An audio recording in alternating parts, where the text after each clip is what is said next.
যখনই Leonardo da ভিঞ্চির নামটা আমাদের মাথায় আসে, কি ভাবি আমরা? মোনালিসা, দ্য লাস্ট সাপার, তাই না? ওইসব কালজয়ী শিল্পকর্ম। কিন্তু আজকের এই আলোচনায় আমরা ওই কিংবদন্তি শিল্পীকে নিয়ে কথা বলবো না। বরং তার জীবনের একদম শেষ পর্বের একটা ভীষণ মানবিক, একটা মর্মস্পর্শী গল্প শোনাবো। চলুন একটু কল্পনা করা যাক। সালটা 1516, শরৎকাল। এক 64 বছর বয়সী ক্লান্ত বৃদ্ধ মানুষ রোম থেকে অ্যালপস পর্বতমালা পেরিয়ে ফ্রান্সের দিকে চলেছেন। সাথে কি? সাথে তার সারা জীবনের কাজ, কিছু অসমাপ্ত নোটবুক, স্কেচ আর ক্যানভাস। অশান্ত ইতালিকে পেছনে ফেলে তিনি আসলে খুঁজছিলেন জীবনের শেষ একটা নিরাপদ আশ্রয়।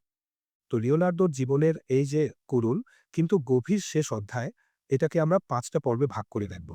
প্রথমে তার শেষ যাত্রা, তারপর রাজার উষ্ণ অভ্যর্থনা, এরপর কিভাবে তার শরীরই তার সাথে বিশ্বাসঘাতকতা করল, তার প্রতিভার নিঃসঙ্গতা, আর সবশেষে তার সেই অমর কিন্তু অনেক দেরিতে স্বীকৃতি পাওয়া উত্তরাধিকারের গল্প। আচ্ছা, তাহলে শুরু করা যাক তার রোম ছেড়ে যাওয়ার গল্পটা দিয়ে। সেই সময়তে তিনি বেশ অবহেলিত বোধ করছিলেন, আর তার বৈজ্ঞানিক কাজগুলোকে সবাই কেমন যেন সন্দেহের চোখে দেখছিল। ব্যাপারটা ছিল মানে একদমই উল্টো। দুটো চিত্র। একদিকে রোমে পোপ ১০ম লিওর দরবারে তিনি কোনো পাত্তাই পাচ্ছেন না। উল্টো তার বৈজ্ঞানিক গবেষণা নিয়ে সবার মনে সন্দেহ। আর অন্যদিকে ফ্রান্সের তরুণ রাজা প্রথম ফ্রান্সিস তাকে কি অফার করলেন? রাজার প্রধান চিত্রশিল্পী, প্রকৌশলী ও স্থপতি মতো বিশাল এক পদমর্যাদা, সাথে বছরে ১০,০০০ স্কুডির মাইনে। রাজার এই আমন্ত্রণটা লিওনার্দোর জন্য ছিল বলতে পারেন একটা নতুন জীবনের হাতছানি। তো ফ্রান্সে পৌঁছানোর পর লিওনার্দোর জন্য আসলে একটা নতুন জীবন অপেক্ষা করছিল। রাজা তাকে শুধু সম্মানই দেননি, দিয়েছিলেন একটা নিরাপদ আশ্রয়। রাজা তাকে ক্লু লুসে নামের একটা ছোট্ট সুন্দর প্রাসাদ দিলেন, যেটা ছিল রাজপ্রাসাদের একদম কাছে। আর রাজার সঙ্গে তার সম্পর্কটা এতটাই গভীর হয়ে গেছিল যে বলা হয় রাজা প্রায় একটা গোপন সুড়ঙ্গ দিয়ে তার সাথে কথা বলতে, আলোচনা করতে আসতেন। কিন্তু ভাবুন, এত সম্মান, এত আদর, তারপরও লিওনার্দো কিন্তু ভীষণ একা ছিলেন। ফরাসি ভাষা জানতেন না, আর রাজদরবারের অন্যদের হিংসা, এই সব মিলিয়ে তিনি যেন মানসিকভাবে একদম একা হয়ে পড়েছিলেন।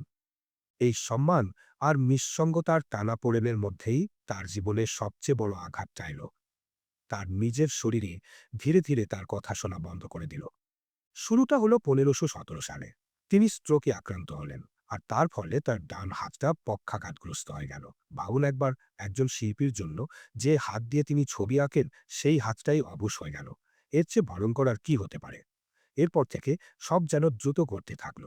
হাঁটার ক্ষমতা কমে এলো, চোখে ভালো দেখতে পেতেন না, আর ১৫১৯ সাল নাগাদ তিনি তো প্রায় শয্যাশায়ী। ব্রাশ ধরার ক্ষমতাও ততদিনে তিনি পুরোপুরি হারিয়ে ফেলেছেন। সেই সময়কার একটা লেখা থেকে আমরা জানতে পারি, সেখানে বলা হয়েছে মাস্টার লিওনার্দো এখন আর বেশি হাঁটতে পারেন না। তার ডান হাতটা কাঁপে, আর তিনি ব্রাশটাও ধরতে পারেন না।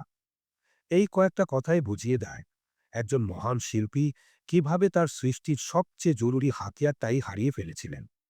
কিন্তু শারীরিক কষ্টের চেয়েও হয়তো বড় ছিল তার ভেতরের যন্ত্রণাটা। শরীর যখন অক্ষম, তখন তার মনটা অসমাপ্ত কাজের বিশাল ভারে একেবারে নয়ে পড়ছিল।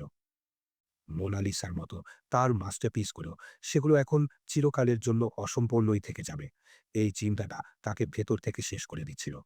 তার সবচেয়ে বিশ্বস্ত শিষ্য ফ্রান্সেসকো মেলজি তখনও পাশে ছিলেন ঠিকই, কিন্তু আরেকজন প্রিয় শিষ্য সালাই ইতালি ফিরে যাওয়ায় তিনি খুব কষ্ট পেয়েছিলেন। আর বুদ্ধিবৃত্তিকভাবেও তিনি ছিলেন একা। ফরাসি দরবারে তার ওইসব যুগান্তকারী চিন্তাভাবনা বোঝার মতো তো কেউ ছিল না। তাই তো তার নোটবুকগুলো ভরে উঠেছিল শুধু আক্ষেপে। কত সময় নষ্ট হলো, কত সম্ভাবনা অপূর্ণ রয়ে গেল। নিজের এই একাকিত্বের কথা তিনি একটা চিঠিতে লিখেছিলেন, এখানে আমি একা। মেলজি ছাড়া এমন কেউ নেই যার সাথে আমি নিজের ভাষায় আমার দুঃখের কথা বলতে পারি। এই কথাগুলো শুনলেই তার গভীর একাকিত্বতা অনুভব করা যায়।